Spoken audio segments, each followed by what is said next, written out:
The arrow left Sebastian Bridger's bow with a whisper that barely disturbed the autumn air. And 3 heartbeats later, a raider dropped from his saddle with the shaft buried through his ribs, just as his filthy hand reached for the orc girl's braided hair. Sebastian had not intended to become involved in anyone's trouble that morning, had in fact spent the better part of 3 years avoiding exactly this sort of entanglement. But watching the girl stumble backward from the dead man's falling weight, her green face stark with terror, he found his body had made the choice before his mind caught up. 2 more raiders wheeled their horses toward him through the birch trees, and Sebastian's hands moved through the familiar sequence: knock, draw, loose without conscious thought, each motion as reflexive as breathing after 20 years of putting arrows where they needed to go. The second raider took the arrow in the throat and made a wet gurgling sound as he toppled. The third, seeing his companions down and no clear sight of his attacker in the dappled forest shadows, spurred his horse and fled back down the trail, leaving his dead and whatever slim pickings this lonely stretch of frontier road might have offered. Sebastian waited a full minute, bow still drawn, watching the empty trail and listening for the sound of more hooves. When nothing came, he finally lowered the weapon and stepped from behind the ancient oak that had concealed him. The orc girl stood frozen beside the overturned cart, her dark eyes enormous in her face. She could not have been more than 19 or 20, slight for her kind, barely reaching 5.5 feet, with the sort of wiry build that spoke of a life spent working rather than idling. Her green skin bore the faint patterning of darker jade across her cheekbones, and small tusks curved upward from her lower jaw, gleaming white against her lips.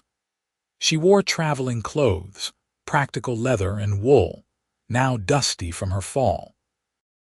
Her hands trembled as she gripped a small knife, the only weapon she appeared to have. "Are you hurt?" Sebastian asked, keeping his voice low and even as he approached. He held the bow loosely at his side. An arrow still knocked but pointed at the ground, trying to appear as unthreatening as a man who had just killed 2 people could manage.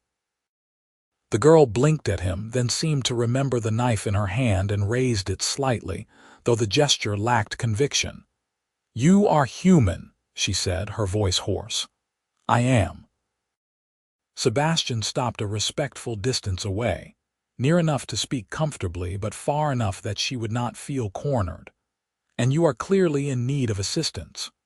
Your cart," she glanced at the overturned vehicle, its contents spilled across the rutted trail. Sacks of grain, bundles of herbs, clay jars sealed with wax. Trade goods, Sebastian surmised, meant for one of the human settlements farther west. "I was coming back from Millbrook," she said, still watching him with obvious wariness. "They came out of nowhere. I tried to run, but the wheel broke when I went off the road." Sebastian nodded and moved to the cart, setting his bow carefully against a wheel before bending to examine the damage. The axle had cracked clean through, likely weakened already and finished by the violent swerve off the trail. "This will need a right to fix it properly," he said. "Where were you headed?" "Graymore," the girl said. The name meant nothing to Sebastian, but he kept his expression neutral. "Our village, 3 hours north by the river. Your family will be worried." Sebastian began gathering the scattered goods, checking each jar and sack for damage. Most had survived the spill intact. "Can you walk that distance?" "Yes." She hesitated, then lowered the knife and came closer, kneeling to help collect the trade goods. Her hands had stopped shaking, Sebastian noticed, and when she glanced at him now, the terror had faded to simple uncertainty. "Why did you help me?" It was a fair question. Relations between humans and orcs in the borderlands ranged from coldly pragmatic to openly hostile, and most men of his acquaintance would have ridden past without a second thought, or worse. Sebastian concentrated on retying a bundle of dried lavender, buying himself a moment to consider his answer. The truth was too complicated, too tangled up in old grief and older failures. "Because you needed help," he finally said, "and I could give it." The girl studied him with an intensity that made Sebastian oddly self-conscious. He was not unaware that he cut a strange figure, a human hunter alone in the deep woods, his dark hair going gray at the temples though he had just passed his 40th winter, his face weathered and creased by sun and wind. He wore practical clothes like hers, leather and wool in browns and greens, made for moving quietly through the forest. His bow was beautiful, its wood oiled and cared for with the devotion some men reserved for lovers. "My name is Vasha Greentusk," the girl said at last. "Daughter of Grath Greentusk, chieftain of our clan." Sebastian paused in his work, processing this information. A chieftain's daughter traveling alone or near enough. That struck him as unwise, though he was hardly an expert on orcish customs. "Sebastian Bridger," he offered in return. "Hunter and tracker, mostly. No title or clan to speak of. You shoot very well, Sebastian Bridger." Vasha tied off the last bundle and stood, brushing dust from her trousers. "Those were clean kills. Quick. I have had practice." More practice than he wanted, more than he could bear to remember on the bad nights when sleep would not come. Sebastian shook the thought away and hefted the 2 heaviest sacks. "We should move these off the trail before someone else comes looking for easy pickings. Can you carry the rest?" Between them, they managed the goods, stashing everything behind a dense thicket of blackberry brambles where it would be hidden from casual observation. The body Sebastian dragged farther into the woods, not bothering with burial, but at least getting them out of immediate sight. Vasha watched this with an unreadable expression, her small tusks catching the light as she worried her lower lip. "You will come with me to Greymore," she said when he returned. It was not quite a question. Sebastian hesitated. He had provisions cached a few miles south, a comfortable camp by a spring-fed pool where he had planned to spend another few weeks before the weather turned. The last thing he needed was to get tangled up in orcish politics or tribal obligations. But the girl was looking at him with such fierce determination, and behind it something like hope, and Sebastian found he did not have it in him to refuse. Not after she had already been failed once today, nearly dragged off or worse while traveling her own people's lands. "I will see you safely home," he agreed. "After that I should return to my own affairs." Relief washed visibly across Vasha's face, followed immediately by a stubborn set to her jaw that told Sebastian he might have a harder time extricating himself than he anticipated. But he had given his word, and so when she set off north along a narrow game trail that branched from the main road, Sebastian followed. They walked in silence for the first hour, Vasha setting a brisk pace that ate up the distance. Sebastian kept a constant watch on their surroundings, arrow nocked and senses alert for any sign of pursuit or ambush. The forest here was old growth, thick with oak and birch and towering pine, the undergrowth manageable where the canopy blocked enough sun. Good hunting country, Sebastian noted automatically. Deer sign everywhere, and the tracks of wild boar in the soft earth near a muddy stream crossing. "You live out here alone?" Vasha asked eventually, breaking the comfortable quiet. "Mostly." Sebastian stepped over a fallen log, moss-covered and rotting. "I have a winter camp farther east near the trade roads, but I prefer the deep woods." "No family?" The question landed like a fist to the sternum, though Sebastian kept his expression carefully neutral. "Not anymore." He let the finality in his voice close that particular door, and Vasha, to her credit, did not try to force it open. "I have a large family," she offered instead. My father, obviously. My mother died when I was small, but my father remarried. My stepmother Cora is kind and fierce when she needs to be. I have 3 half-siblings, 2 brothers and a sister, all younger. The youngest, my brother Drek, is only 7. He follows me everywhere when I am home. Sebastian felt a faint smile tug at his mouth despite himself. Sounds crowded. It is, Vasha agreed, and there was such warmth in her voice that Sebastian felt something in his chest ache with the old, familiar loss. But good. My father is strict, and the clan elders can be stubborn as rocks, but we look after each other. We have to, with human settlements pressing closer every year and the raiders getting bolder. Those men today, Sebastian said. Human raiders. Yes, there are orc bandits too and worse things in the high mountains, but the raiders who trouble our trade routes are usually human. Deserters, criminals, men who have nothing to lose. Vasha's voice hardened. They know we cannot appeal to human law for justice, so we are easy targets. It was a bitter truth, and Sebastian had no comfort to offer against it.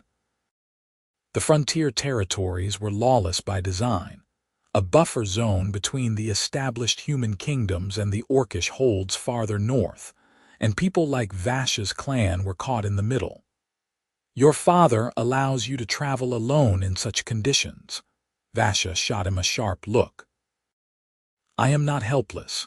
Usually I go with guards, but everyone was needed for the harvest and the Millbrook merchant would not hold my order past yesterday.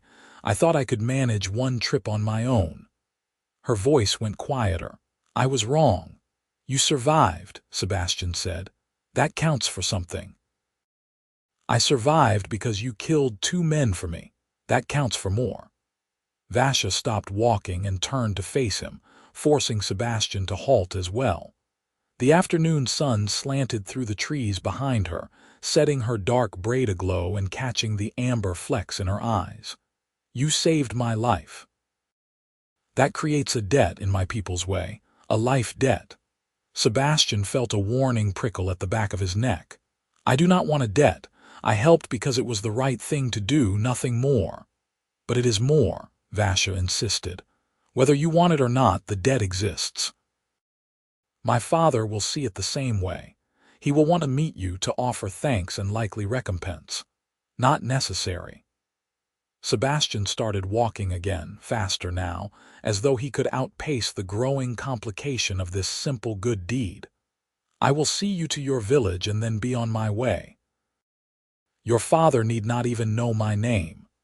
Vasha made a noise halfway between exasperation and amusement, hurrying to keep up with his longer strides. You really do not understand, do you? You cannot just walk away from something like this. Not in the borderlands, not where honor and blood debts still mean something. My father will want to thank you properly. To refuse would be an insult. Sebastian bit back a curse. He did understand, more than he wanted to admit. He had lived in these territories long enough to know how seriously the orc clans took their obligations, the intricate web of honor and reciprocity that governed their dealings. But understanding did not make him any more eager to be drawn into that web, to be known and recognized and beholden to anyone. He had spent 3 years building a life of careful solitude, asking nothing of anyone and owing nothing in return, and the thought of giving that up made his skin crawl with old panic. But he had already made his choice, back on that trail when his arrow left the string. There was no undoing it now. Fine, he said, more curtly than he intended. I will meet your father and accept his thanks. Then I leave. Then you leave, Vasha agreed, though something in her tone suggested she thought otherwise. She smiled at him, a quick bright thing that transformed her face from merely pretty to genuinely lovely, and Sebastian felt his carefully maintained defenses crack just slightly. Dangerous, that smile. He looked away, fixing his attention on the trail ahead. and tried not to think about how long it had been since anyone had looked at him with such uncomplicated gratitude. They reached Graymore as the sun touched the western horizon, the sky above the river valley turning to fire. The village was larger than Sebastian had anticipated, at least 200 souls by his estimate, with sturdy timber buildings arranged around a central longhouse and fields of barley and rye spreading up the gentler slopes. Smoke rose from a dozen cook fires, carrying the scent of roasting meat and fresh bread, and Sebastian's stomach reminded him he had not eaten since dawn.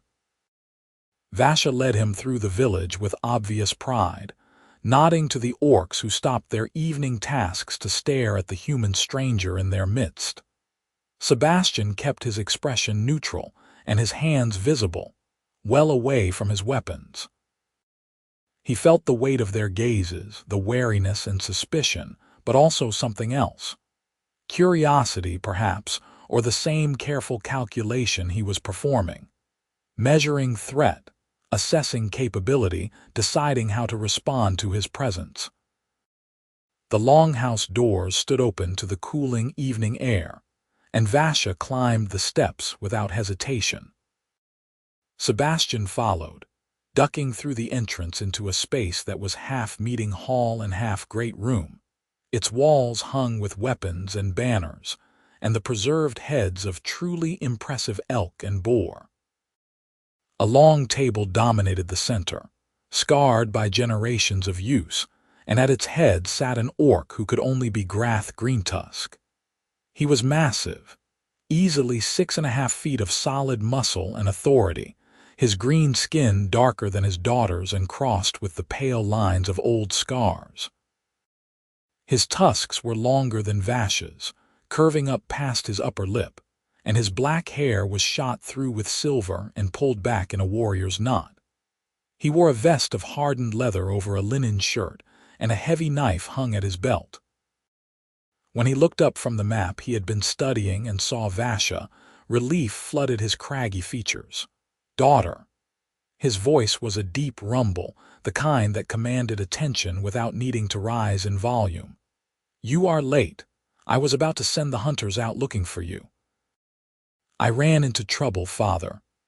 Vasha moved to his side, and Grath stood, towering over her, one huge hand coming to rest on her shoulder. "Raiders on the trail south of Brennan's Crossing. They killed my horse and overturned the cart. I would have been taken or killed if not for him." She gestured to Sebastian, and Grath's gaze swung to fix on him with the focused intensity of a predator sizing up potential prey. Sebastian met that stare calmly, keeping his posture relaxed but ready, his hands still well away from his bow. "A human," Grath said flatly. "A hunter and tracker named Sebastian Bridger," Vasha said. "He killed the raiders who attacked me, 1 arrow each, clean shots. He saved my life, father." The silence that followed stretched long enough that Sebastian began calculating exit routes. But then Grath moved around the table with surprising speed for his size, and stopped directly in front of him. The chieftain topped Sebastian by a good 5 inches and probably 80 pounds, close enough that Sebastian could smell the leather and wood smoke that clung to his clothes. "You have my daughter's gratitude," Grath said, his voice still level but carrying an edge Sebastian could not quite identify. "And mine. If what she says is true, Graymore owes you a blood debt."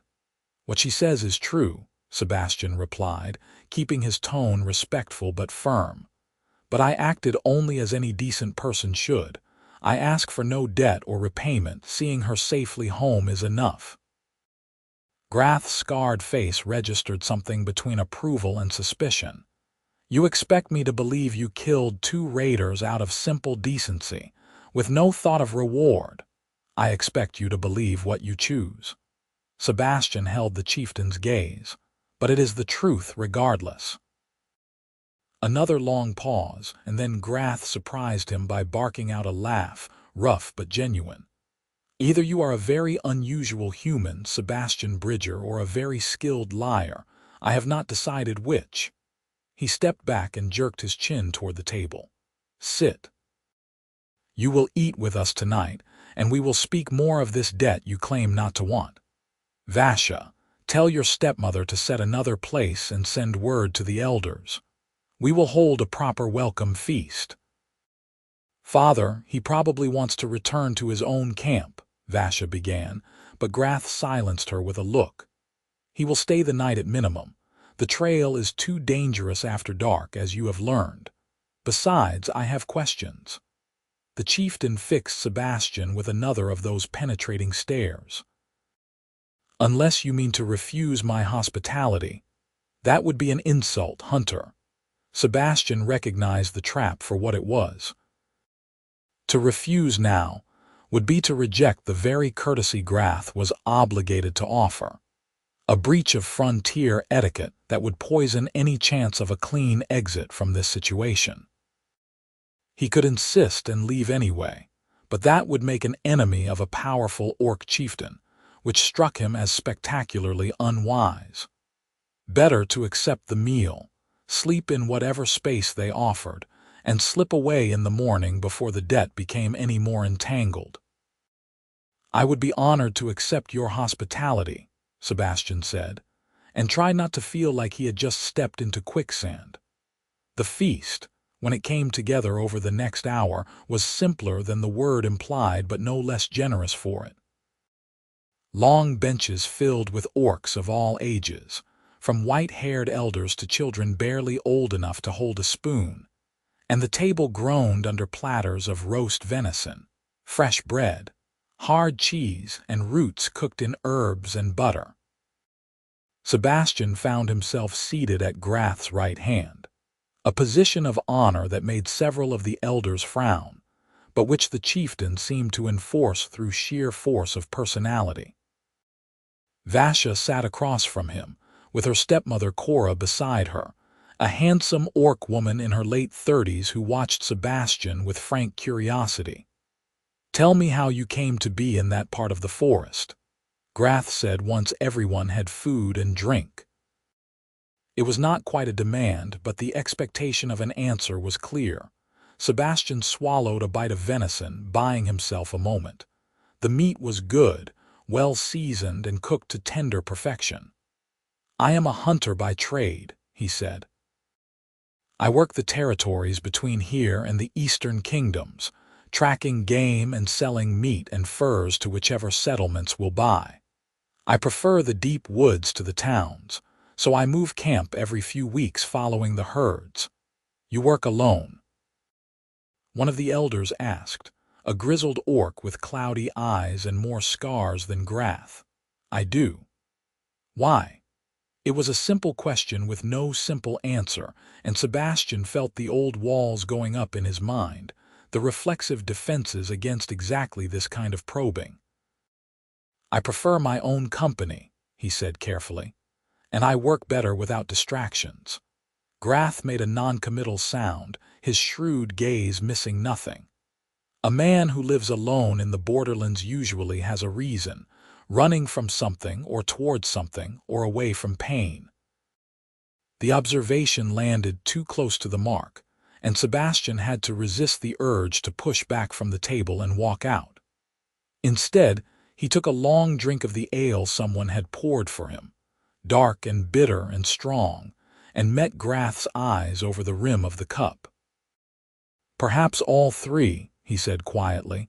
Something shifted in the chieftain's expression, the faintest thaw in that granite exterior. "An honest answer, I respect that." He tore off a piece of bread and used it to sop up gravy from his plate. "Vasha tells me you shot with impressive skill. 3 arrows, 3 kills at distance and through forest cover. That speaks of considerable experience." "I have been using a bow since I was 8 years old," Sebastian said, "and I have spent most of my adult life in the woods.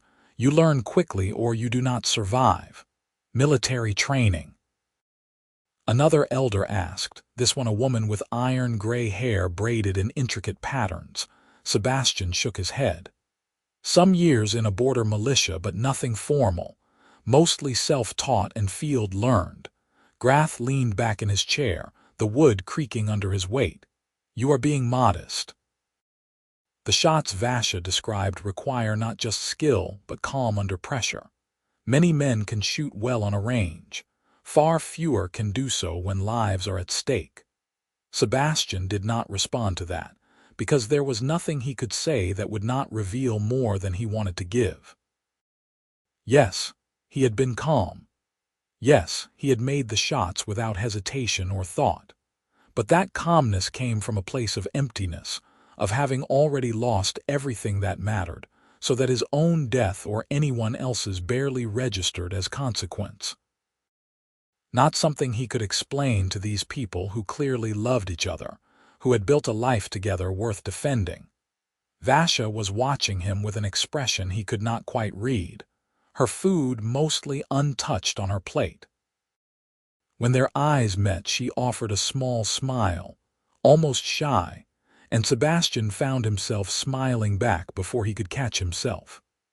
Across the table, Cora noticed the exchange and her eyebrows rose fractionally, though she said nothing. The meal continued with talk of harvest yields and winter preparations, the kind of mundane community business that Sebastian found oddly soothing to listen to even if he had no part in it. The orcs argued good-naturedly about everything from grain storage to marriage arrangements for various young clan members.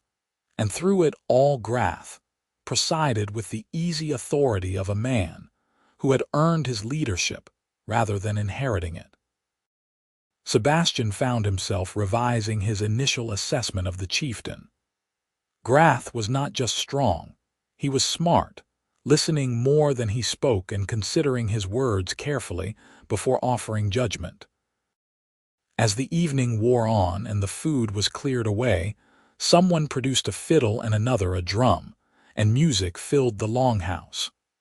Several of the younger orcs began dancing, a complicated pattern of steps and clapping that looked exhausting. Vasha's youngest brother Drek, the 7-year-old she had mentioned, dragged her up to join them, and Sebastian watched as she spun and laughed, her earlier terror completely erased by the joy of being home and safe. "She is my favorite," Grath said quietly, following Sebastian's gaze. "Though I should not say such things. A father should love all his children equally." "But we do not," Sebastian replied, the words escaping before he could stop them. He closed his eyes briefly, pushing back the memory of another child, another life. The heart has its own logic. "You had children." It was not a question, and Sebastian did not insult Grath's intelligence by denying it. "A daughter.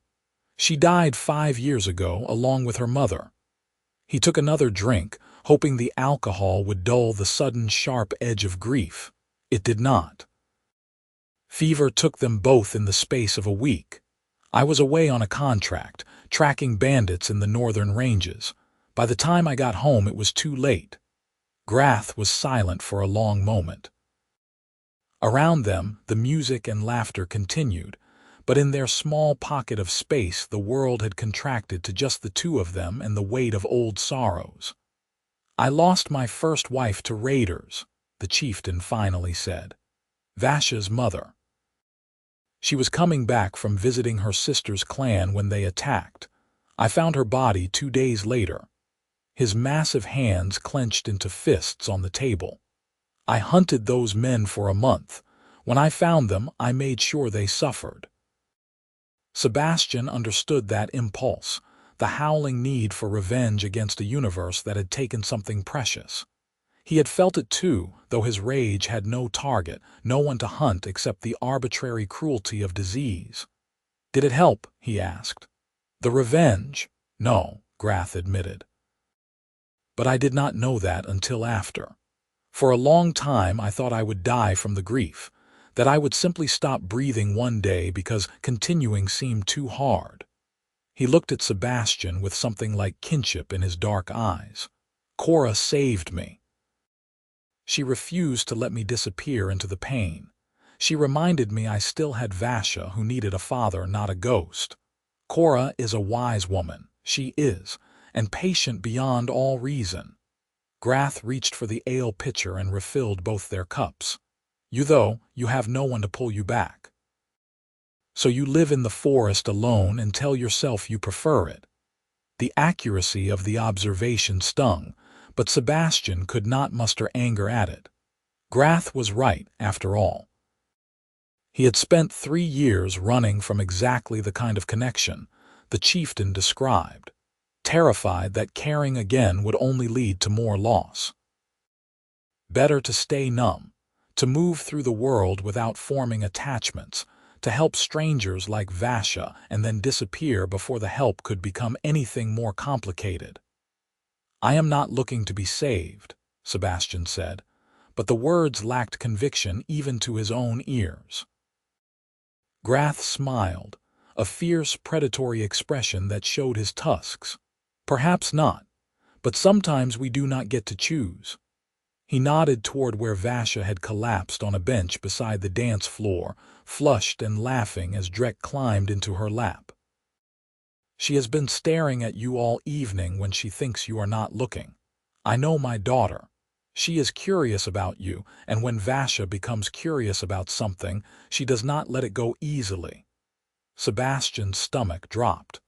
"I am leaving in the morning," he said firmly.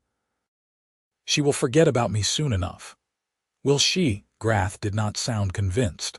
"Well, we will see. But for tonight, you are under my roof and under my protection.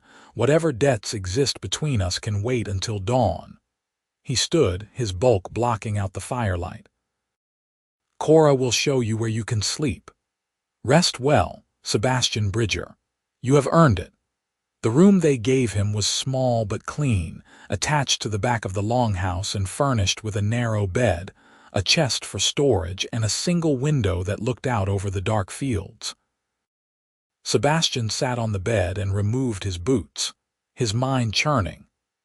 The smart thing would be to leave now, while everyone slept, to collect his minimal gear and disappear back into the forest where he belonged.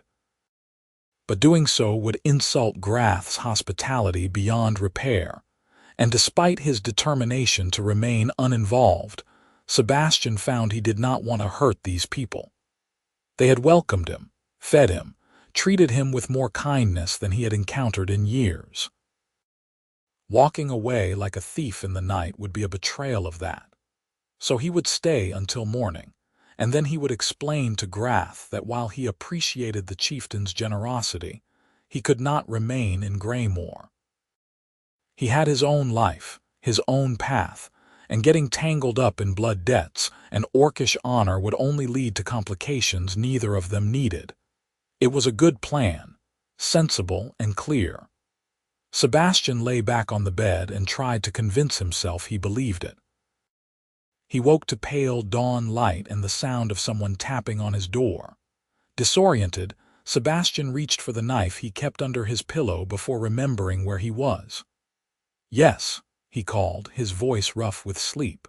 The door cracked open and Vasha peered in, her face apologetic.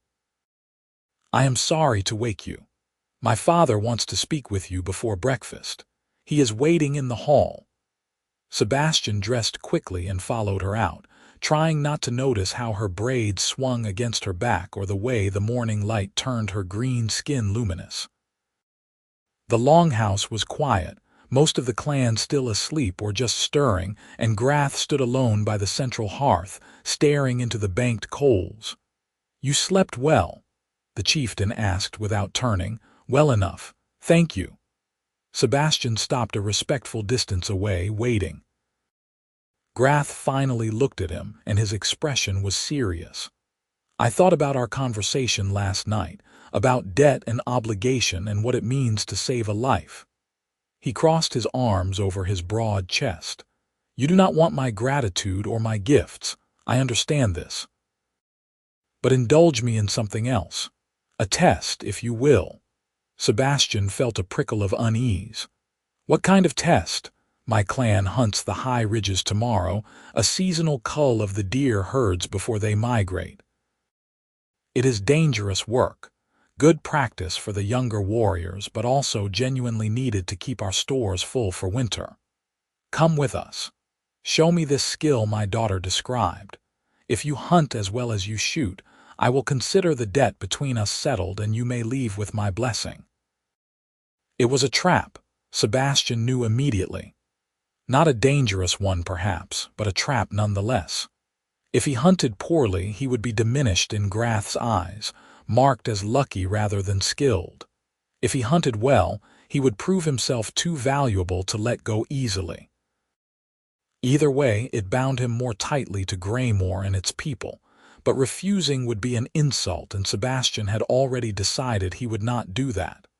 One hunt, he said carefully, and then I leave, regardless of the outcome. Grath's tusks showed in what might have been a smile. Agreed. We leave at first light. Vasha will make sure you have everything you need. The hunt began with 18 orcs and Sebastian gathering in the pre-dawn chill, their breath misting in the cold air. Grath led them up narrow mountain trails toward the high ridges where the deer sheltered during the day, moving through terrain that would have challenged a mountain goat. Sebastian kept pace easily, his years in the wilderness having built an endurance that served him well now. Vasha stayed close to him, ostensibly to point out landmarks, but mostly, he suspected, to satisfy her curiosity. "You do not talk much," she observed after an hour of steady climbing. "I am accustomed to silence," Sebastian replied, not unkindly. "When you live alone, conversation is a limited resource. That sounds lonely." Vasha hopped across a small stream, landing lightly on the far bank. She moved with the unconscious grace of someone completely at home in the wild. "Do you never wish for company?" "Sometimes." The admission surprised him, but wishing and having are different things. "I learned that the hard way." Vasha glanced at him, her expression thoughtful. "My father told me you lost your family. I am sorry. That must have been terrible." "It was." Sebastian navigated around a fallen tree, its roots torn from the earth by some ancient storm. "But it was also a long time ago. Life continues. Does it get easier?" The question was soft, almost hesitant. "The grief." Sebastian considered lying, offering her some comforting platitude about time healing all wounds. But she deserved better than that, and so he told her the truth. "No, it just becomes part of you, like a scar. You learn to carry it without it destroying you, but it never really goes away." "That is not very comforting," Vasha said, but there was understanding in her voice rather than reproach. "No, but it is honest." Sebastian paused as Grath raised a hand ahead of them, signaling the hunting party to halt. They had reached the ridge line, and through the trees, Sebastian could see the slope falling away into a long valley where dozens of deer grazed in the morning mist. Grath gestured the hunters into position, splitting them into two groups to drive the herd toward a narrow defile where the kill zone would be concentrated. Sebastian found himself assigned to the northern flank with Vasha and 3 other young orcs, all of whom watched him with barely concealed skepticism. He did not blame them. He was an outsider, a human who had wandered into their lives and was now being treated as an honored guest, despite having no real place here. If their positions were reversed, he would be skeptical too. The hunt itself was brutal and efficient, exactly what a clan living on the edge of survival needed it to be. Grath's strategy worked perfectly, the spooked deer fleeing directly into the waiting hunters, and in the space of 20 chaotic minutes, they brought down 11 animals, more than enough to justify the effort. Sebastian took 3 himself, each arrow placed precisely to ensure a quick, clean death, and he marked 2 more kills for the younger orcs who were still learning to judge distance and lead moving targets. When it was over and the deer were being dressed and prepared for transport back to the village, Grath approached Sebastian with an expression that might have been respect. "You hunt as well as you shoot," the chieftain said. "Better than most of my own people, if I am being honest." "Where did you learn to track like that?" "Necessity," Sebastian said, wiping blood from his knife. "And years of practice. Animals follow patterns if you know what to look for." "He knew where they would run before they did," one of the young orcs said, awe evident in his voice. "He told me where to stand, and the buck came right to me, exactly as he predicted." Grath nodded slowly, his eyes never leaving Sebastian's face. "A valuable skill, one that could benefit Greymore greatly if you chose to share it." And there it was, the offer Sebastian had known was coming. He straightened, meeting the chieftain's gaze directly. "I agreed to one hunt to settle the debt between us. That was the bargain." "It was," Grath acknowledged, "and I am a man of my word. You are free to leave whenever you wish with my blessing and my thanks." He paused, and Sebastian braced himself for the inevitable qualifier. "But I would be a fool not to ask you to stay. Winter comes soon. The forest will be hard and cold, and you will be alone. Here you would have shelter, food, and people who already respect what you can do. Stay through the winter at least. Hunt with us, teach the young ones your skills. In the spring, if you still wish to leave, no one will stop you." It was a generous offer, more than generous. Sebastian knew how brutal the borderland winters could be, and spending them in a warm longhouse, surrounded by people, would be immeasurably better than huddling in a lean-to trying to keep his fire lit through blizzards. But accepting meant giving up the solitude he had wrapped around himself like armor, meant opening himself to connection and all the vulnerability that came with it. "I need to think about it," he said finally. Grath clapped him on the shoulder, the impact nearly staggering Sebastian despite his braced stance. "Fair enough. Think while we walk back, but know this, Sebastian Bridger. You have already proven yourself worthy of Greymore's respect. The question is whether you believe you are worthy of it." The words haunted Sebastian all the way down the mountain, because Grath had struck directly at the heart of his self-imposed exile. It was not that he feared the people of Greymore would fail him. It was that he feared he would fail them, as he had failed his wife and daughter by being gone when they needed him most. Better to never try than to risk that kind of catastrophic loss again. But when they reached the village, and the entire clan came out to celebrate the successful hunt, when children swarmed the returning hunters with delighted shrieks, and Drek attached himself to Vasha's leg with a grin that showed his budding tusks, Sebastian felt something inside him crack. This was a community, real and alive and vibrant. These people cared for each other, protected each other, celebrated together, and mourned together. He had once been part of something like this before grief had driven him into the wilderness. Could he risk being part of it again? Vasha found him later that evening as he sat outside the longhouse watching the stars emerge. She had changed from her hunting clothes into a simple dress, her braid loosened and her feet bare despite the chill. "You are thinking about leaving," she said, settling onto the bench beside him without invitation. "I am always thinking about leaving," Sebastian replied. "It is my natural state. That seems exhausting." Vasha tilted her head back to look at the sky, her profile sharp and lovely against the darkness. "Running all the time. I am not running from anything." "Yes, you are." She said it matter-of-factly, without judgment. "You are running from the possibility that someone might matter to you again. That you might matter to someone." Sebastian opened his mouth to deny it, then closed it again. She was right, of course. Uncomfortably, devastatingly right. "You barely know me," he said instead. "We have spent less than 2 days together. I know you saved my life without hesitation or expectation of reward. I know you are kind to children and respectful to elders, and you shoot better than anyone I have ever seen. I know my father likes you, which is rare. He does not trust easily, especially not humans." Vasha turned to look at him directly, her dark eyes serious. "And I know you are terrified of staying because staying means admitting you have not actually let go of the world. You have just been hiding from it." The truth of it sat like a stone in Sebastian's chest. "What if I fail?" he asked quietly. "What if something happens and I cannot stop it? I could not save my family. What makes you think I could protect anyone else?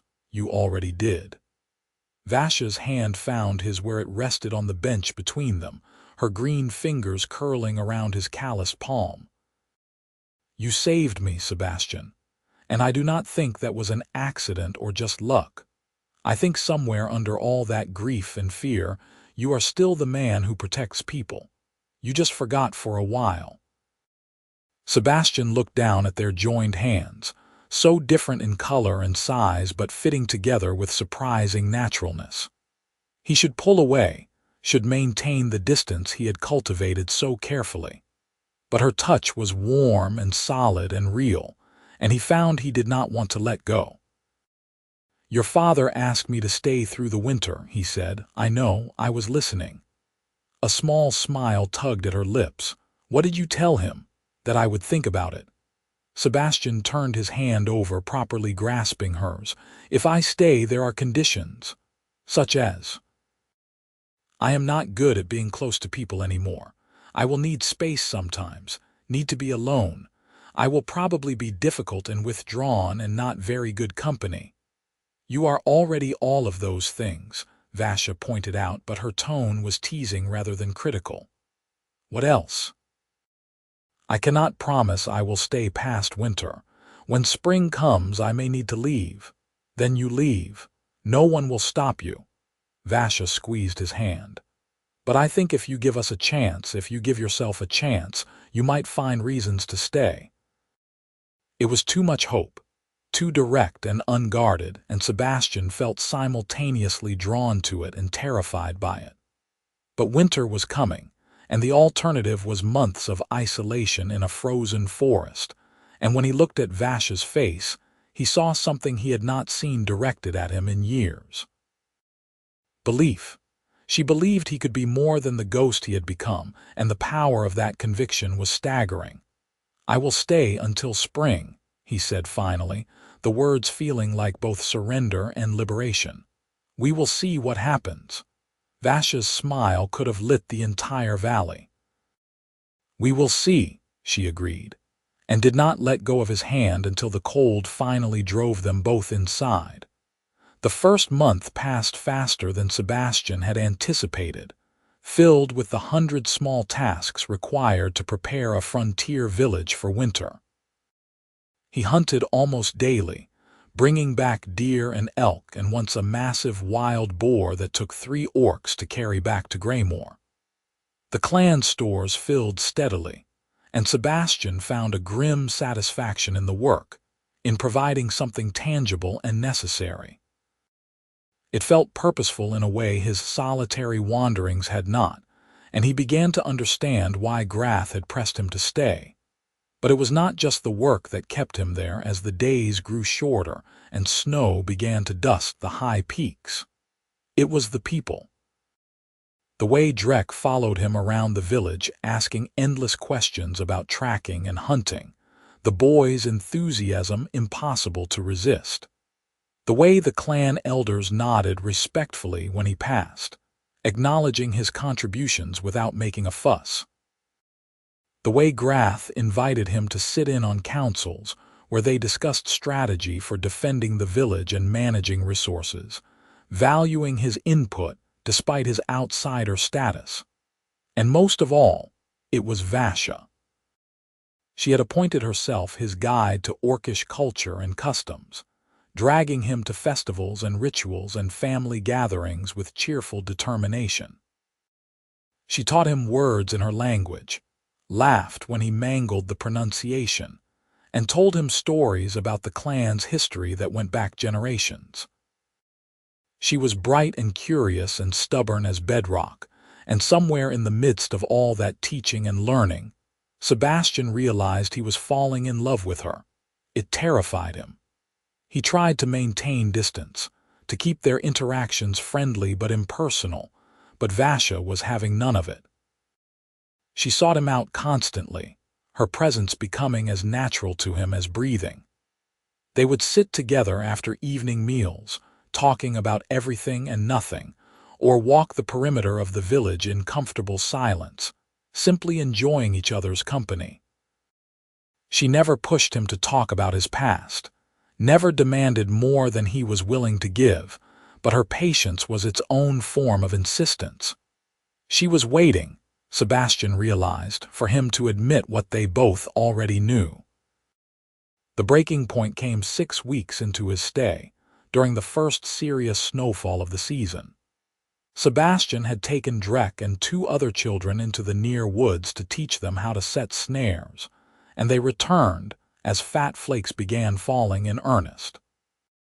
The children ran ahead to the warmth of the longhouse, but Sebastian lingered outside, watching the snow transform the familiar landscape into something otherworldly and strange. "You will freeze out here," Vasha said, appearing beside him with a heavy cloak that she draped over his shoulders without asking. "Come inside, in a moment." Sebastian pulled the cloak tighter, grateful for its warmth. "I always liked the snow, the way it makes everything quiet." "It is beautiful," Vasha agreed, standing close enough that their shoulders touched, "but also dangerous. People die in storms like this if they are not careful. I have survived worse." But Sebastian did not move away from her warmth, from the solid presence that anchored him in the here and now.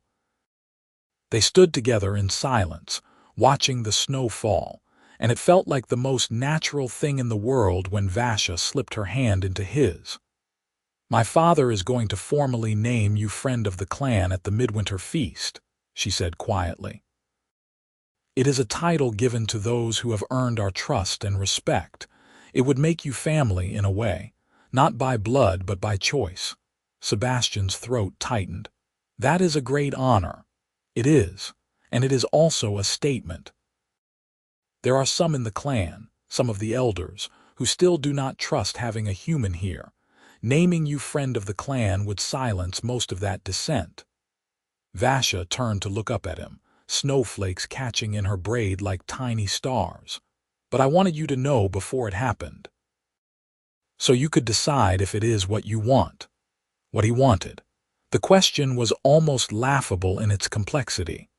What Sebastian wanted was to turn back time, to be with his wife and daughter again, to undo the loss that had shattered him. But that was impossible, and dwelling on it was just another form of running away. Here, now, he had a chance at something different.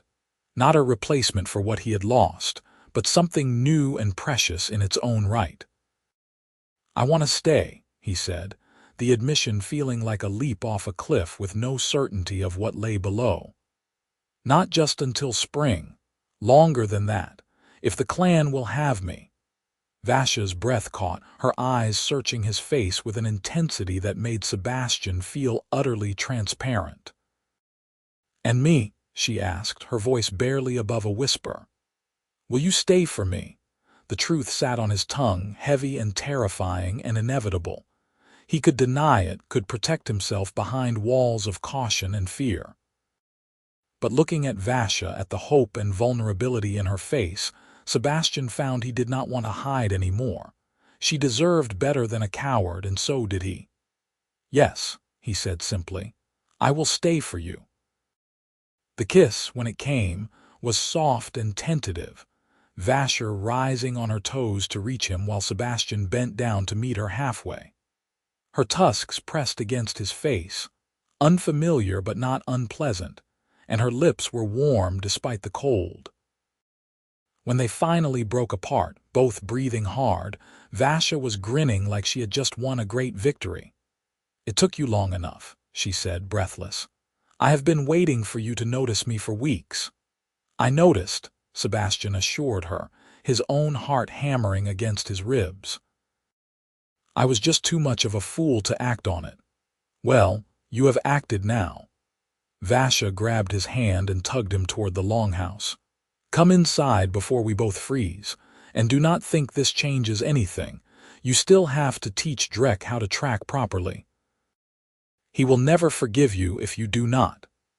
Sebastian laughed, the sound startling him with its genuine warmth, and followed her into the light and noise of the longhouse. Grath looked up from where he was arguing with an elder about grain rationing, saw them enter hand in hand, and something like satisfaction crossed his craggy face. He did not comment, but when he caught Sebastian's eye, he nodded once, a gesture of acknowledgement and approval. That night, after the evening meal when most of the clan had drifted off to their homes and beds, Grath gestured for Sebastian to join him by the fire. They sat in comfortable silence for a while, the only sounds the crackle of burning logs and the occasional gust of wind rattling the shutters. "My daughter is in love with you," Grath said eventually, his tone conversational but his eyes sharp. Sebastian had known this conversation was coming, but that did not make it any less daunting. "I am in love with her as well," he replied, meeting the chieftain's gaze directly. "If that is a problem, tell me now." "A problem?" Grath considered this, his expression unreadable. "A month ago it would have been. A human pursuing my daughter, I would have run you off with threats and worse. But you have proven yourself, Sebastian Bridger. You hunt with skill, you teach with patience, you treat my people with respect. You saved Vasha's life and then stayed to become part of ours. That matters more than what species you were born." Relief flooded through Sebastian, though he kept his expression carefully neutral. "I will not hurt her," he said. "I know I am older, and I carry damage that may never fully heal, but I swear to you I will treat her with the care she deserves. I believe you." Grath poked at the fire with an iron rod, sending sparks spiraling up toward the smoke-blackened beams. "But I also believe you are terrified that something will go wrong, that you will lose her the way you lost your family. That fear will make you cautious, perhaps too cautious." "Is that such a bad thing?" Sebastian asked. "Caution has kept me alive this long." "Caution is not the same as living," Grath countered. "My daughter is young, yes, but she is not fragile. She knows her own mind, and she has chosen you despite all your protests and reservations. The question is whether you will let yourself be chosen, or whether you will run at the first sign of difficulty." It was the same challenge Vasha had issued weeks ago, stated in different words but carrying the same fundamental truth. Sebastian had spent 3 years running from connection because connection meant risk. But running also meant loneliness and emptiness and a life half-lived. Vasha was offering him a different path, and for the first time since his world had collapsed, Sebastian found himself genuinely wanting to take it. "I am done running," he said quietly. "I cannot promise I will not make mistakes or that I will always know the right thing to do. But I am here, and I am staying, and I will do my best to be worthy of what she is offering me." Grath studied him for a long moment, then smiled, his tusks gleaming in the firelight. "That is all any of us can do." He reached out and gripped Sebastian's shoulder, the gesture firm and paternal. "You are a good man, Sebastian Bridger. I am glad you loosened that arrow. I am glad my daughter is safe because of you, and I am glad you have decided to stay." The midwinter feast came with a week of preparation. The entire clan working together to prepare food and decorations and ritual offerings to the spirits of the mountain. Sebastian found himself drafted into a dozen different tasks, from hauling firewood to helping construct a massive bonfire in the village center. Vasha stayed close throughout, her excitement infectious, and Sebastian found himself caught up in it despite his usual reserve.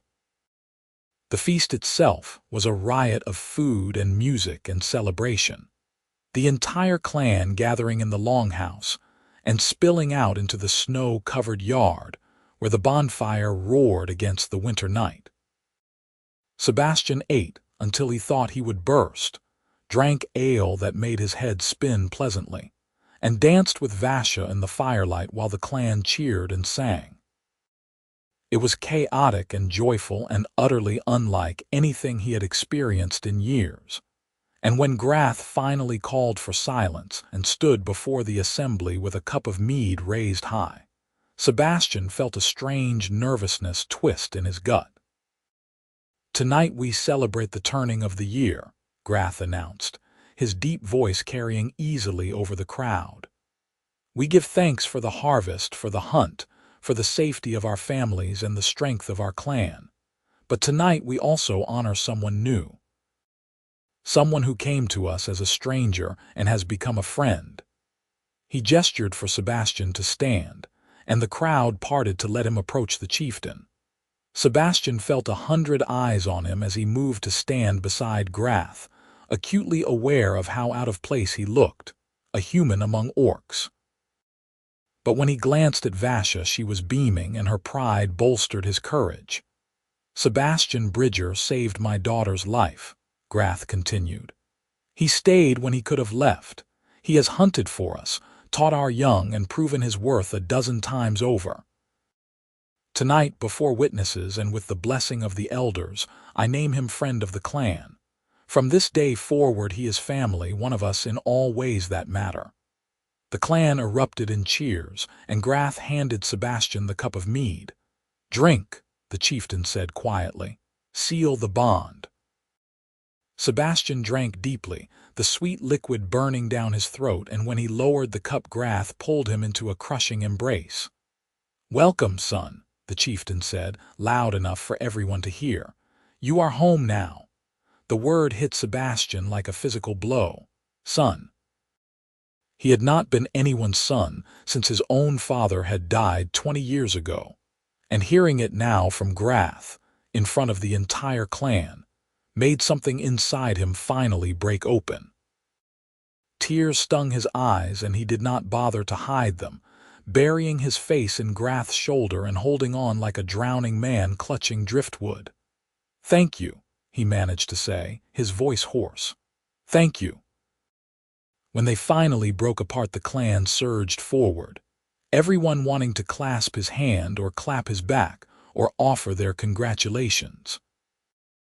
It was overwhelming and wonderful, and more acceptance than Sebastian had ever imagined receiving. And through it all, Vasha stayed at his side, her hand in his, her smile bright enough to rival the bonfire. Later, when the celebration had died down and most of the clan had drifted off to sleep off the mead and exhaustion, Vasha led Sebastian away from the longhouse to a quiet spot on the village's edge. The snow had stopped falling and the sky was clear, stars scattered like diamonds across the black vault of heaven. They stood together looking out over the valley, their breath misting in the frigid air. "My father called you son," Vasha said softly. "That is not a word he uses lightly. I know." Sebastian's throat still felt tight with emotion. "It means more than I can say. It means he has given us his blessing." Vasha turned to face him, her expression suddenly serious. "If we wanted to marry, that is what it means. Marriage." The word hung in the air between them, heavy with implication. Sebastian had not let himself think that far ahead, too focused on simply surviving each day without catastrophe. But hearing Vasha say it aloud, he realized he wanted it with a ferocity that startled him. He wanted to wake up beside her every morning, to build a life together, to be part of this community not just as a guest, but as family in truth. "Is that what you want?" he asked carefully. "To marry me?" "Eventually, yes." Vasha smiled, a little shy. "I am not asking you to propose tonight. We have time, but I wanted you to know that when you are ready, when you feel certain, I will say yes." The simple directness of it nearly undid him. No games, no coy uncertainty, just honest desire and trust that he would not abuse it. Sebastian cupped her face in his hands, feeling the cold of her skin and the warmth beneath it, and kissed her with all the pent-up longing he had been holding back for weeks. "I love you," he said when they broke apart. "I did not think I could feel this way again, and then you happened. You and your ridiculous optimism and your refusal to let me wallow in the past. You changed everything, Vasha." "Good," she said, grinning. "I worked very hard at it."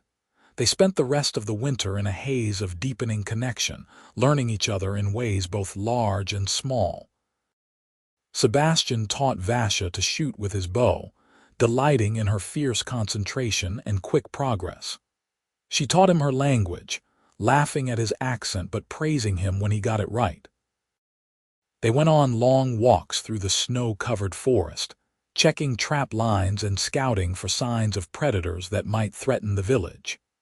They talked for hours by the fire, sharing stories and dreams and fears, until there were no secrets left between them. The clan accepted their relationship with varying degrees of enthusiasm. The younger orcs thought it was romantic, a love story defying the usual boundaries. The elders were more cautious, concerned about the practical complications of a human-orc pairing, but Grath's approval carried enough weight to silence most objections. And as winter wore on and it became clear that Sebastian was not going anywhere, even the most skeptical began to accept him as a permanent fixture of Greymoor. Spring came slowly to the mountains, the snow retreating inch by stubborn inch as the days lengthened and warmed.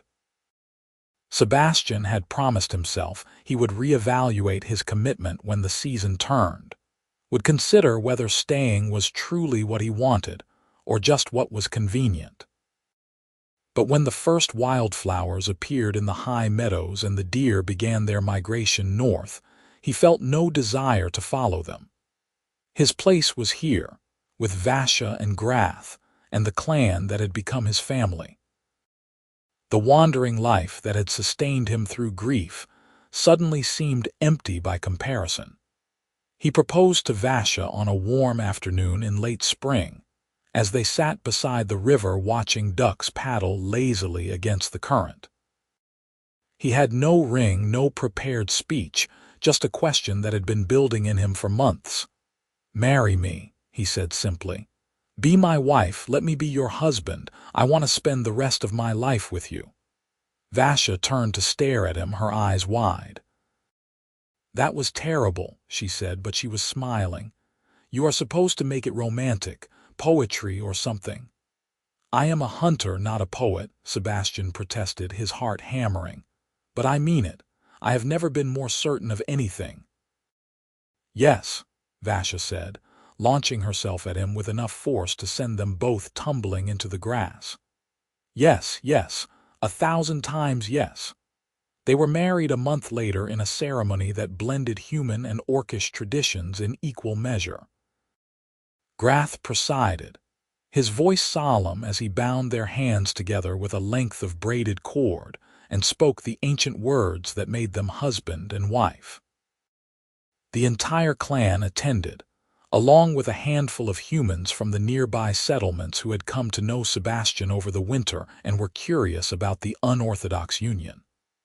There was food and music and dancing, and when night fell, Grath pulled Sebastian aside for a private word. "You have made my daughter happier than I have ever seen her," the chieftain said, his gruff voice unusually gentle. "That is worth more to me than all the gold in the world.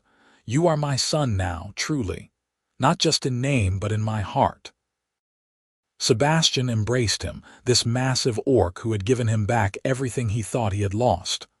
"Thank you," he whispered, "for taking a chance on me, for calling me son, for everything." "You earned it," Grath replied. "Now go to your wife before she comes looking for you. She is not known for her patience." Sebastian laughed and went to find Vasha, who was indeed beginning to look impatient as she waited by the longhouse. They slipped away from the celebration to the small house the clan had helped them build. A simple structure near the edge of the village, but large enough for two and someday perhaps more. Inside, away from the noise and the crowd, they made love for the first time as husband and wife, and Sebastian felt the last of his old grief finally begin to release its hold on him. He was not forgetting his first family, would never forget them, but he was learning to carry their memory without letting it consume him. Vasha had taught him that. She had shown him that love was not a finite resource, that opening his heart again did not diminish what had come before. The summer passed in a golden haze of work and contentment. Sebastian hunted and Vasha tended the gardens, and together they built a life that felt solid and real. They had arguments sometimes, as all couples do, but they were small things, easily resolved through honest conversation and compromise. The clan treated them as any other married couple, which meant drafting them for every possible task and celebration and crisis. And Sebastian found he did not mind the chaos.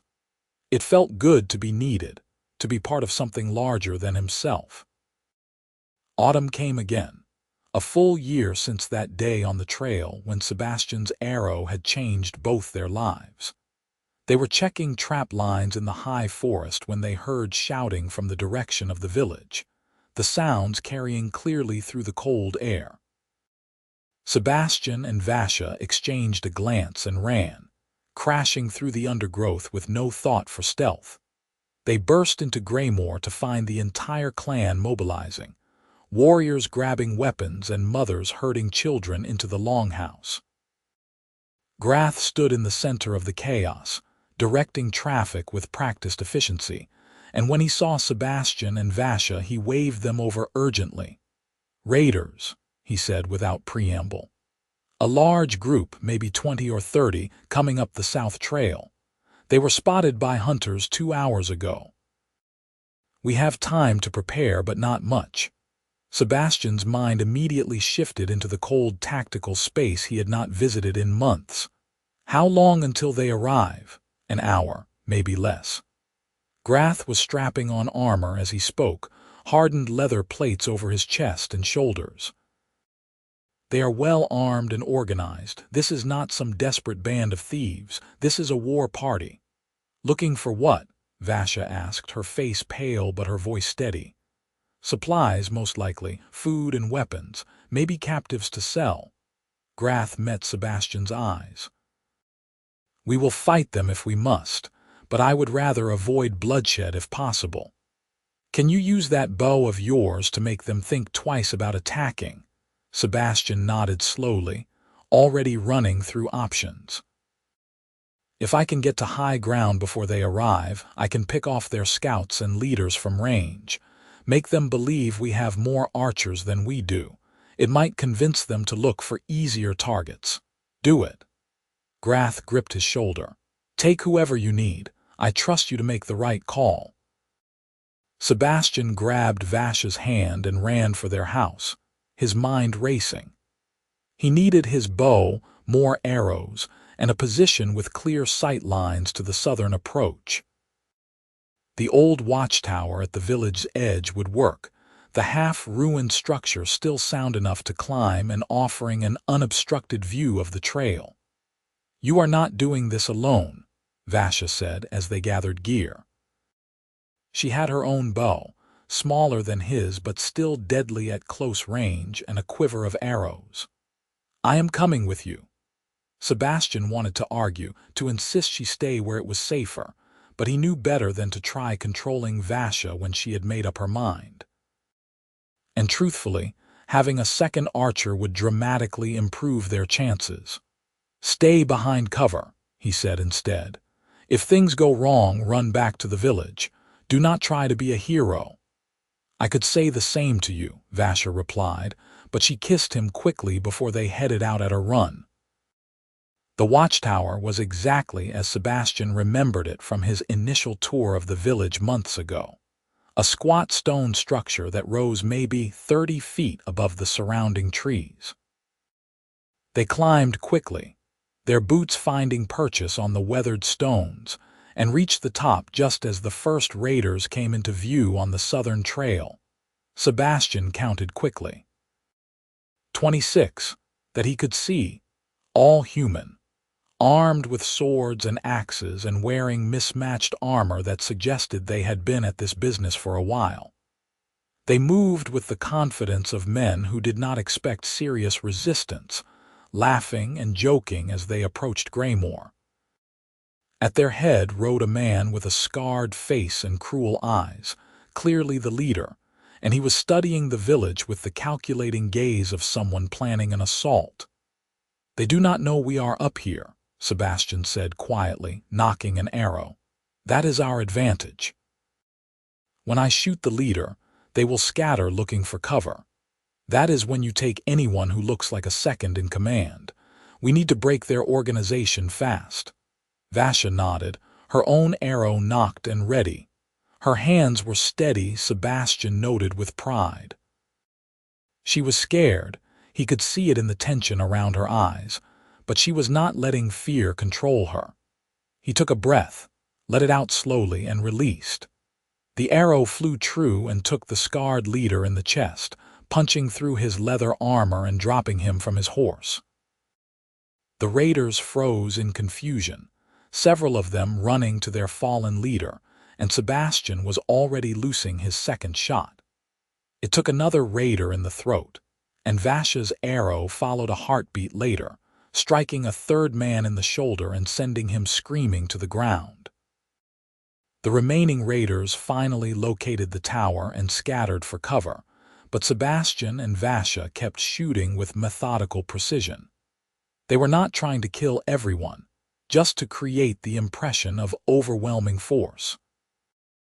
Every shot that found its mark was another raider down, another blow to their morale.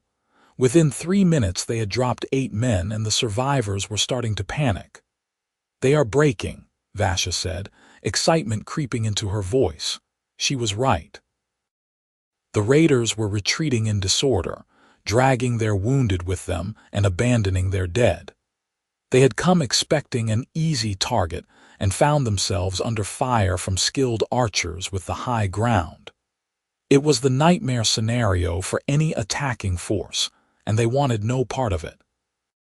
Sebastian watched them flee back down the trail, his bow still raised, and did not lower it until they had disappeared completely from view. Only then did he let out the breath he had been holding and turn to Vasha.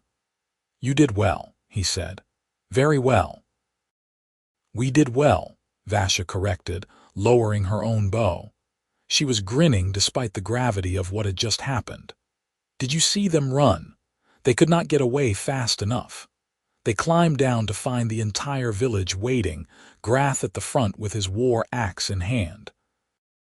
When he saw them alive and unhurt, relief washed visibly across his face. "The raiders?" he asked. "Gone," Sebastian reported. "We dropped 8 or 9, wounded several more. They decided we were more trouble than we were worth. You stopped them without a single loss on our side." Grath shook his head in amazement. "That is remarkable, both of you."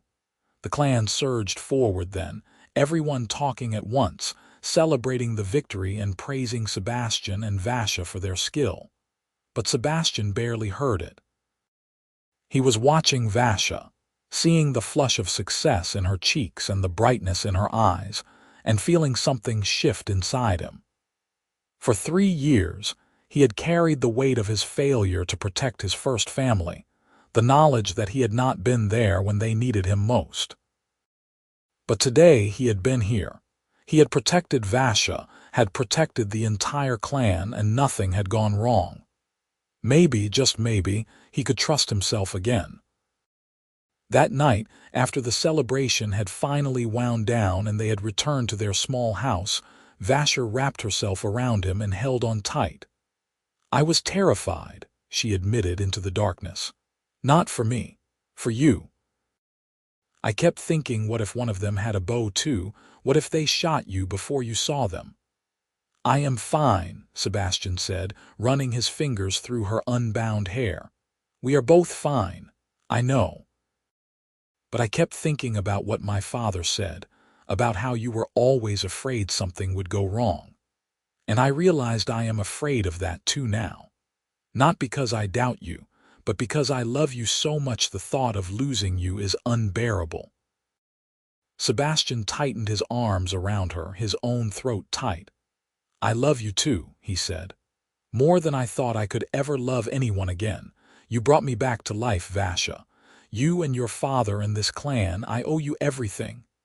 "You owe me nothing," Vasha said fiercely.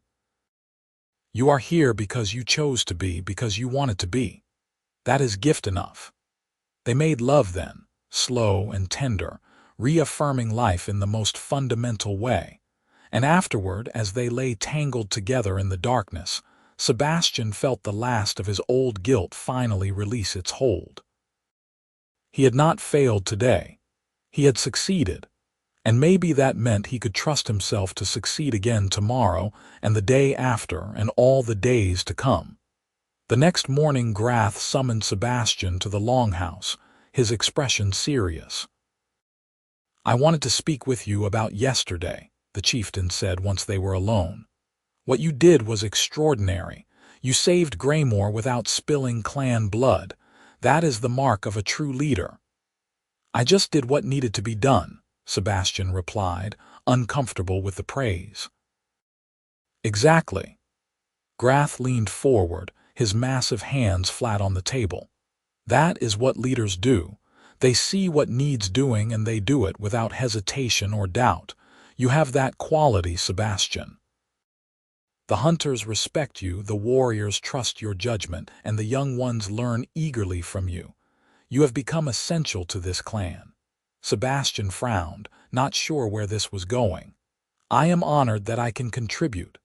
I want to make it official." Grath straightened, his expression grave. "I am getting older. My joints ache in the cold and I do not see as well as I used to. Eventually I will need to step back from leadership, and when that time comes, the clan will need someone strong to take my place. I want that person to be you." The suggestion was so unexpected that Sebastian could only stare. "Me? Grath, I am human. Your people would never accept a human chieftain." "They already accept you as family," Grath countered. "You are married to my daughter, you fought to defend the village, you provide for us and teach us. You are one of us in every way that matters. And I have seen how people listen when you speak. They trust you. That is what matters in a leader." But Sebastian struggled to find words for the enormity of what Grath was suggesting. There must be others more suited. Warriors who have trained their whole lives. Strength is not the only quality a chieftain needs. Grath's voice was patient but firm. Vision matters. Wisdom matters. The ability to make hard choices and live with them. You have all of those things, Sebastian, forged in the fire of loss and hardened through years of survival. You understand what it means to protect people because you have failed at it once and carry that failure with you. That makes you careful, thoughtful. Those are exactly the qualities Greymore needs. Sebastian sat in silence, his mind reeling. Everything in him wanted to refuse, to insist he was not worthy of such responsibility. But he could not deny that Grath's words resonated with something deep inside him. He had spent 3 years running from leadership, from connection, from the possibility that he might matter to anyone. But Vasha and Grath had systematically dismantled every excuse he had for staying isolated. They had shown him he could be more than his grief, could build a life worth living even after devastating loss. "I do not know if I can do this," he said finally, honestly. "None of us know until we try." Grath smiled, his tusks gleaming. "I am not asking you to become chieftain tomorrow. I am asking you to consider it, to let me train you for the role. When the time comes, whenever that is, you will be ready, and the clan will be stronger for it." Sebastian met his father-in-law's eyes and saw only trust and confidence reflected there. Grath believed in him, had believed in him from the moment he had brought Vasha home safe. And if this man, This fierce orc warrior who had led his people through countless hardships, thought Sebastian was worthy, then perhaps he was. "I will try," he said quietly. "I cannot promise I will be good at it, but I will try. That is all I ask." Grath stood and pulled Sebastian into an embrace. "You are my son," he said, his voice thick with emotion. "In my heart, in the eyes of the clan, and I am proud of the man you have become." Over the next 2 years, Sebastian learned what it meant to lead, studying beside Grath and gradually taking on more responsibility for the clan's welfare. He organized hunting parties and negotiated trade agreements with human settlements. He mediated disputes between clan members and planned defenses against raiders and predators. He made mistakes, sometimes serious ones, but he learned from them, and the clan forgave him his stumbles because they saw he was trying to do right by them.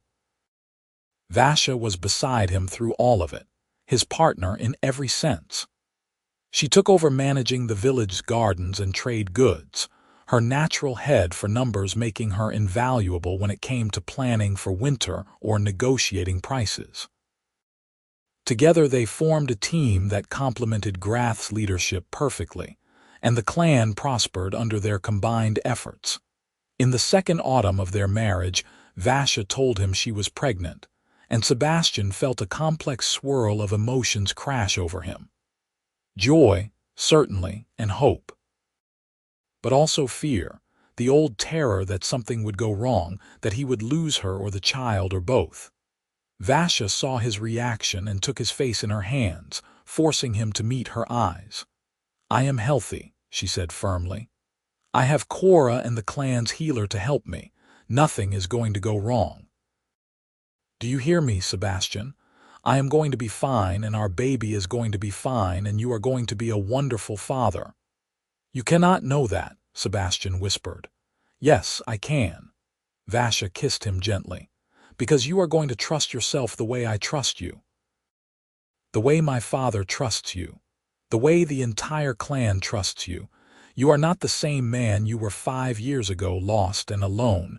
You are stronger now. We are stronger." She was right, though it took Sebastian time to believe it. As Vasha's pregnancy progressed, and her belly swelled with new life, he found himself confronting his fears head-on instead of running from them. He spoke to Cora about what to expect during childbirth, learned what supplies they would need and what could go wrong. He talked to Grath about being a father, about the responsibility and the terror and the overwhelming love that came with it. And slowly, carefully, he allowed himself to hope that this time would be different. The baby came in early spring, a girl with green skin a shade lighter than her mother's and her father's dark hair. She emerged screaming and healthy, and when the healer placed her in Sebastian's arms, he felt something inside him finally heal completely. This was not a replacement for the daughter he had lost. Nothing could replace her. But it was a new beginning, a chance to do better, to be present and protective and worthy of the trust his child would place in him. They named her Alina, and she was perfect. Grath was completely besotted with his granddaughter, holding her with a gentleness that seemed impossible for such massive hands. "She has your stubbornness," he told Vasha, grinning. "And your father's focus," he said to Sebastian. "This one will be a force to be reckoned with." As Alina grew, toddling around the village and charming everyone she met, Sebastian found himself settling into a contentment he had never expected to feel again. His days were full of purpose and meaning, his nights warm with family. Grath gradually stepped back from active leadership, content to advise, while Sebastian took on more and more of the chieftain's responsibilities. The transition was so gradual that Sebastian barely noticed it happening until the day Grath formally announced his retirement and named Sebastian as his successor. The clan accepted the decision with surprising ease, testament to the years Sebastian had spent earning their trust. He was inaugurated as chieftain in a ceremony that honored both human and orcish traditions. And when he looked out over the assembled clan, all of them looking to him for leadership, Sebastian felt the weight of responsibility settle on his shoulders. But it was a good weight, one he had trained to carry. That evening, as the inauguration feast wound down, Sebastian found Grath sitting alone by the fire, staring into the flames. He settled onto the bench beside his father-in-law, and they sat in comfortable silence for a long moment. "I never thanked you properly," Sebastian said finally.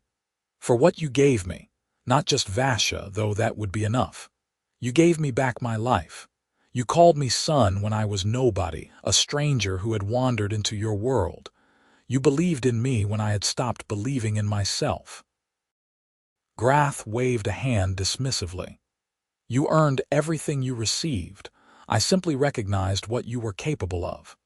"No," Sebastian shook his head.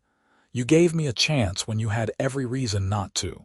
You took a risk on a damaged human who might have failed you or betrayed you. And you kept taking that risk, kept believing, until I finally believed too." The chieftain turned to look at him, his dark eyes reflecting the firelight. "Do you remember what I told you the night you first ate at my table? That a man alone in the borderlands is usually running from something." "I remember. You were running from pain, from failure, from the fear that you could never be enough to protect the people you loved." Grath reached out and gripped Sebastian's shoulder. "But you stopped running. You stood and fought and built something beautiful from the wreckage of your grief. That is not something I gave you. That is something you did with courage and determination and love." Sebastian felt tears burning at the corners of his eyes. "I could not have done it without you, without Vasha, without this clan." "Maybe not," Grath smiled. "But you did do it, and that is what matters. You are chieftain now. You are my son in truth and in spirit, and I am prouder of you than I could ever say." They sat together as the fire burned low and the last of the clan drifted off to their homes. Inside the longhouse, Vasha would be putting Alina to bed, singing the old orcish lullabies her own mother had sung to her. Outside, the stars wheeled overhead, vast and cold and indifferent, but here by the fire Sebastian felt only warmth. He thought back to that moment on the trail, years ago now, when his arrow had left the string and changed everything. One shot, one decision, and his entire life had pivoted in a direction he never could have anticipated. He thought about the man he had been then, hollow and hurting, living half a life in the shadows. And he thought about the man he was now, father and husband and chieftain, surrounded by people who loved him and relied on him. The grief of his old losses would never completely fade, but it no longer defined him. He had learned to carry it alongside his new joys, to honor the past while building the future. Vasha found him eventually, as he knew she would, and settled into his lap with easy familiarity.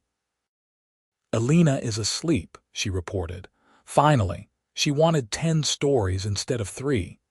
"She has you wrapped around her little finger," Sebastian observed, smiling. "She has everyone wrapped around her finger. She is her mother's daughter." Vasha kissed him softly. "How does it feel being chieftain?" Sebastian considered the question seriously. "Terrifying," he admitted, "but also right. Like this is what I was meant to be doing all along, even when I thought I was too broken to do anything." "You were never broken," Vasha said firmly, "just hurt. There is a difference, maybe." Sebastian wrapped his arms around her, holding her close. "But I am not hurt anymore, or at least not in the same way. You healed me, Vasha. You and your stubborn refusal to let me give up on myself." "Someone had to save you," Vasha said lightly, but her eyes were serious. "You saved me first. It seemed only fair to return the favor." They sat together as the night deepened, and the village settled into sleep around them. Tomorrow would bring new challenges, new responsibilities, the endless work of keeping a clan fed and safe and thriving. But tonight, Sebastian simply held his wife and thought about how impossibly fortunate he was. He had loosened one arrow to save an orc girl from raiders, and in return, she had saved him from the slow death of isolation and despair. Her father had called him son at feasts, had given him a place and a purpose and a family. And now, years later, Sebastian stood as chieftain of Greymoor, protector of people who trusted him with their lives. It was more than he had ever dared hope for. More than he deserved, perhaps, but no less precious for that. He had learned to accept love when it was offered, to believe he could be worthy of it, to trust that happiness was not something that would inevitably be torn away. The lessons had been hard-won and sometimes painful, but they had brought him here to this moment, to this life. "I love you," he told Vasha, the words coming easier than they once had. "More than I can ever say." "I know," she replied, smiling against his shoulder, "and I love you. Now come to bed before you freeze out here. Your daughter will be awake at dawn demanding breakfast, and you will need your rest." Sebastian laughed and stood, lifting Vasha effortlessly despite her protests. He carried her into their house, past Alina's small room where their daughter slept peacefully, and into the bedroom they shared. Tomorrow he would be chieftain, leader and protector and guide. But tonight he was simply Sebastian, husband and father, and that was enough. Years continued to pass in Greymoor with the rhythm of seasons and the steady accumulation of small joys. Alina grew into a bright, curious child who showed early signs of her father's focus and her mother's determination. She learned to walk the forest trails with confidence, to identify animal tracks and useful plants, to ask questions about everything she encountered. Sebastian taught her with the patience he had once shown Drek, and watching his daughter absorb lessons with eager attention filled him with a contentment he had not imagined possible. The clan prospered under Sebastian's leadership, expanding their trade relationships with nearby settlements and improving their defenses against raiders. The fact that their chieftain was human proved to be an advantage in negotiations, as human merchants and leaders found him easier to relate to than they might have a fully orcish counterpart. Sebastian used this bridge position carefully, building alliances that benefited Greymoor while never compromising the clan's independence or values. Grath lived to see his 72nd winter, remarkable for an orc of the borderlands, and spent his final years as a beloved elder who told stories to the children and offered quiet counsel to Sebastian when difficult decisions loomed. His death came peacefully in his sleep, and the entire clan mourned him with feasts and songs and shared memories of his strength and wisdom. Sebastian spoke at the funeral, his voice steady despite his grief, and told the assembled mourners that Grath had given him a second chance at life when he needed it most. "He called me son," Sebastian said, looking out over the faces of people he had come to know as family. "And in doing so, he taught me that family is not just blood and birth. It is choice and commitment and love freely given. Grath chose me when he had no reason to, and I will spend the rest of my life trying to be worthy of that choice." Vasha held his hand throughout the ceremony, her own grief evident but contained. She had lost her mother young and now her father in age, but she faced the loss with the same fierce strength she brought to everything. That night, after Alina was asleep and the house was quiet, she wept in Sebastian's arms and he held her through it, offering no platitudes but simply presence. "He was so proud of you," Vasha said when she could speak again. "Of us, of what we built together. He told me before he died that saving me was the best thing you ever did, but marrying you was the best thing I ever did." "He was a wise man," Sebastian said, his own voice rough with unshed tears. "I will miss him every day. So will I." Vasha wiped her eyes and looked up at him. But he is not really gone. He is in Alina in the way she sets her jaw when she is determined. He is in the clan, in the traditions he kept and the values he taught. He is in you in the way you lead with strength and compassion. We carry him forward. It was true. And as time continued its relentless march forward, Sebastian found comfort in that continuity. Alina grew and thrived, eventually gaining a younger brother when Vasha gave birth to their second child, a boy they named Orin. He had his mother's green skin and pointed ears but his father's brown eyes. And from the moment he could walk, he was getting into mischief that kept everyone on their toes. Sebastian found that raising two children was exponentially more challenging than raising one, but also more rewarding, and he treasured every exhausting moment. The raiders that had troubled the borderlands grew less bold over the years as Greymoor's reputation spread. The village that had once been an easy target was now known as a place of skilled hunters and fierce defenders, and most bandits decided to look elsewhere for victims. The few who did test Greymoor's defenses found themselves facing an organized response that sent them limping away, and eventually the attacks ceased almost entirely. Sebastian's reputation grew beyond the clan as well. Other orc villages began seeking his counsel on defense and trade, and human settlements that had once viewed orcs with suspicion began to see them as potential allies rather than enemies. Sebastian worked tirelessly to build bridges between the two peoples, knowing that cooperation would benefit everyone in the harsh borderlands. It was slow work, requiring patience and diplomacy and a willingness to challenge prejudice on both sides, but gradually he saw progress. On a warm summer evening when Sebastian was in his 50th year, he sat outside his house watching Alina and Orin play in the yard. Alina was 12 now, tall and graceful, already showing signs of the beautiful woman she would become. Orin was 8, still all skinny limbs and boundless energy, chasing his sister with a stick he insisted was a sword.